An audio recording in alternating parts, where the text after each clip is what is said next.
Hi hello ನಮಸ್ತೆ, ನಾನು ರಾಜು ಅಷ್ಟೇ. ನೀವು ನೋಡ್ತಿದ್ದೀರಾ centre point Kannada YouTube channel. Dharmasthala ಕೇಸ್ಗೆ ಸಂಬಂಧಪಟ್ಟಂತೆ ಇದೀಗ ಸರ್ಕಾರಕ್ಕೆ ಅತ್ಯಂತ ದೊಡ್ಡ ತಲೆನೋವು ಎದುರಾಗಿದೆ.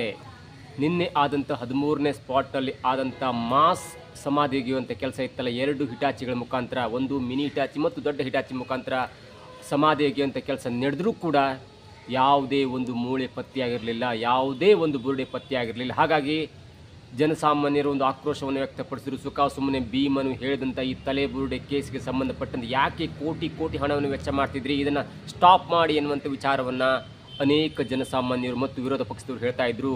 ಆದರೆ ಯಾವುದೇ ಬುರುಡೆ ಸಿಗದೆ SITಯ ಈ ಆಪರೇಷನ್ ಅಸ್ಥಿಪಂಜರವನ್ನು ಸ್ಟಾಪ್ ಮಾಡಿದ್ರೆ ಅದು ಸರ್ಕಾರದ ಬುಡಕ್ಕೆ ಬರುತ್ತೆ. ಹಾಗಾಗಿ ನಿನ್ನೆ ನಡೆದಂಥ ಶಾಸಕಾಂಗ ಪಕ್ಷದ ಸಭೆಯಲ್ಲೂ ಕೂಡ ಕೆಲವೊಬ್ಬರು SIT ತಂಡದ ಈ ಸಮಾಧಿ ಒಗೆಯುವಂಥ ಕೆಲಸವನ್ನು, ಆಪರೇಷನ್ ಅಸ್ಥಿಪಂಜರವನ್ನು ಸ್ಟಾಪ್ ಮಾಡಬೇಕು ಎನ್ನುವಂಥ ನಿರ್ಧಾರಕ್ಕೆ ಬಂದರೂ ಕೂಡ ಇವತ್ತು ಆ ಧರ್ಮಸ್ಥಳದ ಆ ಜಾಗದಲ್ಲಿ ಸಮಾಧಿ ಒಗೆಯುವಂಥ ಕೆಲಸ ಮತ್ತು ಸುತ್ತಮುತ್ತ ಕೆಲವು ಕಾರ್ಯಗಳು ನಡೀತಾನೆ ಇದೆ. ಹಾಗಾದರೆ ಒಂದು ವೇಳೆ ಸರ್ಕಾರ ಒಂದೇ ಒಂದು ಬುರುಡೆ ಸಿಗದೆ SIT ಆಪರೇಷನನ್ನು ಸ್ಟಾಪ್ ಮಾಡಿದ್ರೆ ಸರ್ಕಾರಕ್ಕೆ ಯಾವೆಲ್ಲ ಅನಾಹುತ ಆಗುತ್ತೆ, ಅಥವಾ ಬುರುಡೆ ಸಿಗದಿದ್ದರೂ ಕೂಡ ಈ SIT ಆಪರೇಷನನ್ನು ಎಷ್ಟು ದಿನ ಮುಂದುವರಿಸ್ತಾರೆ, ಇವೆಲ್ಲವನ್ನು ನೋಡೋಣದಕ್ಕಿಂತ ಮೊದಲು ತನಕ ನಮ್ಮ ಚಾನಲ್ನ ಸಬ್ಸ್ಕ್ರೈಬ್ ಮಾಡಿಲ್ಲ ಅಂದರೆ ಈಗಲೇ ಸಬ್ಸ್ಕ್ರೈಬ್ ಮಾಡಿ, ಜೊತೆಗೆ ಕಾಮೆಂಟ್ಗಳ ಮುಖಾಂತರ ತಮ್ಮ ಅಭಿಪ್ರಾಯವನ್ನು ತಿಳಿಸ್ಬೋದು. ವೀಕ್ಷಕರೇ, ನಿನ್ನೆ ಇಡೀ ಜಗತ್ತಿನ ಕಣ್ಣು ಧರ್ಮಸ್ಥಳದ ಈ ಸಮಾಧಿ ಒಗೆಯುವಂಥ ಕೆಲಸ ಮೇಲಿತ್ತು. ಮೊನ್ನೆ ಡ್ರೋನ್ ಮೌಂಟೆಡ್ ಡ್ರೋನನ್ನು ತೆಗೆದುಕೊಂಡು ಬಂದು ಟ್ರಯಲನ್ನು ನಡೆಸಿದ್ರು. ಸುಮಾರು 100 ಅಡಿ ಚದರ ಅಡಿಯಲ್ಲಿ ಒಂದು ಮಾರ್ಕನ್ನು ಮಾಡಲಾಗಿತ್ತು. ಆದರೆ ಯಾವುದೇ ಒಂದು ಕಾರಣಕ್ಕೆ ರಿಸ್ಕ್ ಬೇಡ, ಆ ಕಡೆ ಈ ಕಡೆ ಆ ಜಾಗದ ಒಂದು ಕನ್ಫ್ಯೂಷನ್ ಆಗಿರ್ಬೋದು ಅನ್ನೋ ಕಾರಣಕ್ಕಾಗಿ 300 ಅಡಿ ಚದರ ಅಡಿಯ ಒಂದು ಜಾಗದಲ್ಲಿ ಸಮಾಧಿ ಒಗೆಯುವಂಥ ಕೆಲಸವನ್ನು ನಿನ್ನೆ ಮಾಡ್ತಾರೆ. ನಿಮಗೆ ಡ್ರೋನ್ ಮೌಂಟೆಡ್ ಡ್ರೋನನ್ನು ಸ್ಕ್ಯಾನ್ ಮಾಡಿದಾಗಲೂ ಕೂಡ ಅಲ್ಲಿ ಯಾವುದೇ ಒಂದು ಗಟ್ಟಿ ಪದಾರ್ಥ ಅಥವಾ ಹಾರ್ಡ್ ಮಟೀರಿಯಲ್ ಪತ್ತೆಯಾದ ಬಗ್ಗೆ ಯಾವುದೇ ಸುಳಿವು ಇರಲ್ಲ. ಆದರೆ ಅನಾಮಿಕ್ ಹೇಳಿದಂಥ ಪದೇ ಹೇಳ್ತಾ ಇರ್ತಿಲ್ಲ, ಆ ಜಾಗದಲ್ಲಿ ಹೂತಾಕಿದ್ದೇನೆ, 7-8 ಶವಗಳು ಹೂತಾಕಿದ್ದೇನೆ ಅನ್ನುವಂಥ ಕಾರಣಕ್ಕೆ ಪದೇ ಹೇಳ್ತಾ ಇದ್ದಾನೆ. ಹಾಗಾಗಿ ಸರಿಸುಮಾರು 10 ಅಡಿ ಜಾಗವನ್ನು, 10 ಅಡಿ ಆಳವನ್ನು ತೋಡ್ತಾರೆ. ಆಗಲೂ ಕೂಡ ಒಂದೇ ಒಂದು ಬುರುಡೆ ಸಿಕ್ಕಿರಲ್ಲ.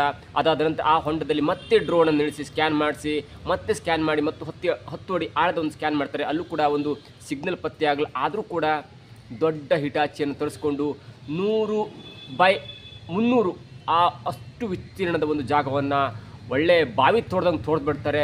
ಅದು ನೋಡಿದ್ರೆ ನಿಮಗೆ ಅಲ್ಲೇನು ಗಣಿಗಾರಿಕೆ ಮಾಡ್ತಾ ಇದ್ದರು, ಅಥವಾ ಅಲ್ಲಿ ಬಾವಿ ತೋಡ್ತಾ ಇದ್ರು, ಅಥವಾ ಅಲ್ಲಿ ಏನು ಕ್ಯಾನಲ್ ಮಾಡುವಂಥ ಒಂದು ಕೆಲಸ ನಡೀತಿದೆಯೋ ಅನ್ನುವಂಥ ಒಂದು ಆ ದೃಶ್ಯ ವೈಭವವೇ ಆಗಿತ್ತು. ನೋಡಿ, ತೋಡ್ ಎಷ್ಟು ತೋಡಿದ್ರಂದರೆ ಅಲ್ಲಿ ನೀರು ಬಂದೋಯ್ತು. ನೀರನ್ನು ಖಾಲಿ ಮಾಡಲಿಕ್ಕೆ ಮತ್ತೆ ಪಂಪ್ ಸೆಟ್ಟನ್ನು ತೆಗೆದುಕೊಂಡು ಅಲ್ಲಿನ ನೀರನ್ನು ಪಂಪ್ ಮಾಡಲಾಯಿತು.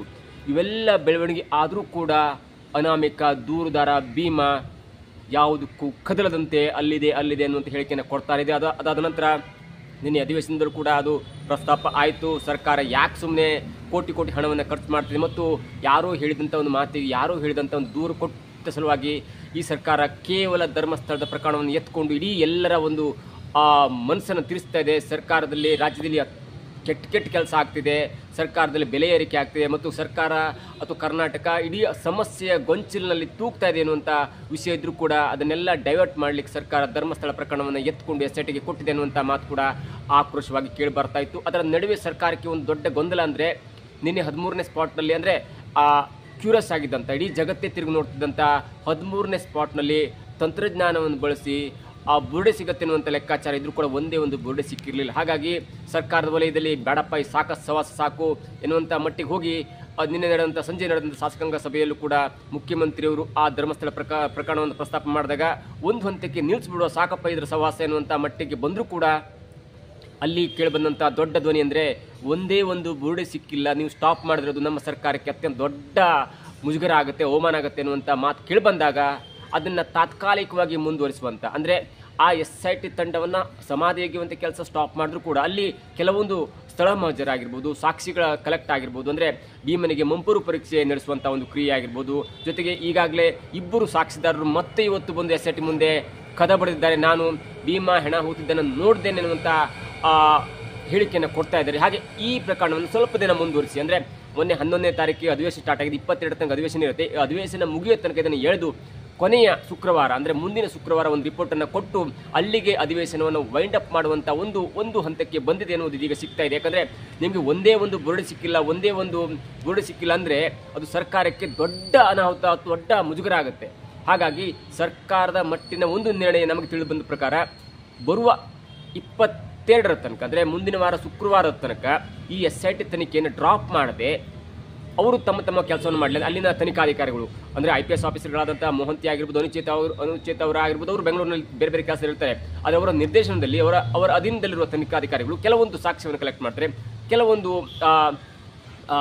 FSLಗೆ ಹೋದಂಥ ಒಂದು ಬಾಡಿ ಇದೆಯಲ್ಲ, ಸ್ಪಾಟ್ ನಂಬರ್ 6 ಅದರ ರಿಪೋರ್ಟನ್ನು ತರಿಸ್ಕೊಳ್ಳೋದಾಗಲಿ, ಅಥವಾ ಇಲ್ಲಿನ ಆಗುಹೋಗುಗಳನ್ನು ಮತ್ತು ಯಾರೆಲ್ಲ ದೂರು ಕೊಡಲಿ ಬರ್ತಾರೆ. ಈಗಾಗಲೇ ಪದ್ಮಲತಾ ಅವರ ಸಹೋದರಿ ಇಂದ್ರಾವತಿಯವರು ಕೂಡ ದೂರು ಕೊಟ್ಟಿದ್ದಾರೆ, ಮತ್ತು ಜಯನ್ ಎನ್ನುವಂಥ ವ್ಯಕ್ತಿ ಕೂಡ ದೂರು ಕೊಟ್ಟಿದ್ದಾರೆ. ಅವರ ದೂರನ್ನು ಪರಿಶೀಲಿಸುವುದು ಮತ್ತು ಅದಕ್ಕೆ ಸಂಬಂಧಪಟ್ಟ ದಾಖಲಾತಿಗಳನ್ನು ಕಲೆಕ್ಟ್ ಮಾಡೋದು. ಹೀಗೆ SIT ತಂಡಕ್ಕೆ ಠಾಣೆ ಮಾನ್ಯತೆ ಕೊಟ್ಟ ನಂತರ ಅವರು ಅದನ್ನು ಸಲೀಸಾಗಿ ಮಾಡಬಹುದೇನೋ ದೃಷ್ಟಿಯಲ್ಲಿ ಮತ್ತು ಒಂದು ವಾರ ಅದನ್ನು ಜಗ್ಗುವಂಥ ಅಥವಾ ಎಳೆಯುವಂಥ ಒಂದು ಸಲಹೆ ನಿನ್ನೆ ಶಾಸಕಾಂಗ ಪಕ್ಷದಲ್ಲಿ ನಡೆದಂಥ ಒಂದು ಸಮಾವೇಶದಲ್ಲಿ ಅಥವಾ ಸಭೆಯಲ್ಲಿ ಕೇಳಿ ಬಂದಿದೆ ಅನ್ನುವಂಥ ಮಾತು ಕೂಡ ಕೇಳಿ ಬರುತ್ತೆ. ಹಾಗಾಗಿ ಒಂದೇ ಒಂದು ಬುರುಡೆ ಸಿಗದಂಥ ಕಾರಣ ಇದೀಗ BJP ಕೂಡ 17ನೇ ತಾರೀಕಿಗೆ ಧರ್ಮಸ್ಥಳಕ್ಕೆ ಹೋಗುವಂಥ ಒಂದು ಕಾರ್ಯಕ್ರಮ ಹಾಕ್ಕೊಂಡಿದೆ. ಮತ್ತು ಧರ್ಮ ಹಿತರಕ್ಷಣಾ ಸಂಸ್ಥೆಯವರು ಅವರು ಕೂಡ ಪುನೀತ್ ಕೆರೆಹಳ್ಳಿ ಅವರ ನೇತೃತ್ವದಲ್ಲಿ 16ಕ್ಕೆ ಧರ್ಮಸ್ಥಳಕ್ಕೆ ಸಂಜೆ ತಲುಪುವಂಥ ಕಾರ್ಯ ಕೂಡ ನಡೀತೆ. ಹಾಗಾಗಿ ಇದೀಗ ಒಂದು ಕಡೆ ರಾಜಣ್ಣನವರ ತಲೆದಂಡದ ಬಿಸಿ ಮತ್ತು ಅವಮಾನ ಮತ್ತು ಅದರ ಆಕ್ರೋಶ ಸರ್ಕಾರಕ್ಕೆ ತಟ್ತಾ ಇದ್ರೆ, ಮತ್ತೊಂದು ಕಡೆ ಇದೀಗ ಧರ್ಮಸ್ಥಳದ ಕೇಸು ಭೀಮನ ತಲೆಬುರುಡೆ ಕೇಸ್ ಕೂಡ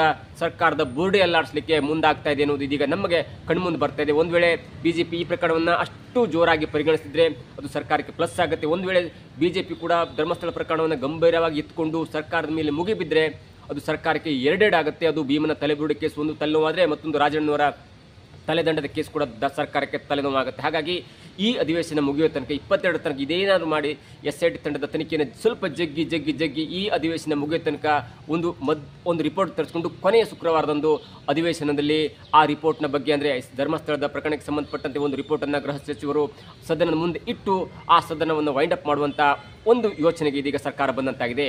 ಹೀಗಾಗಿ ಒಂದೇ ಒಂದು ತಲೆಬುರುಡೆ ಸಿಕ್ಕರೆ ಸಾಕು ಎನ್ನುವಂಥ ಒಂದು ಮನಸ್ಥಿತಿಗೆ ಬಂದಂಥ ಸರ್ಕಾರಕ್ಕೆ ಇದೀಗ ಒಂದೇ ಒಂದು ತಲೆಬುರುಡೆ ಸಿಕ್ಕಿಲ್ಲ ಅನ್ನೋದು ಕೂಡ ದೊಡ್ಡ ಅವಮಾನಕ್ಕೆ, ದೊಡ್ಡ ಮುಜುಗರಿಗೆ ಕಾರಣವಾಗಿದೆ. ಇದಾಗಿತ್ತು ಇವತ್ತಿನ ವಿಶೇಷ. ನೋಡ್ತಾ ಇರಿ centre point Kannada YouTube channel.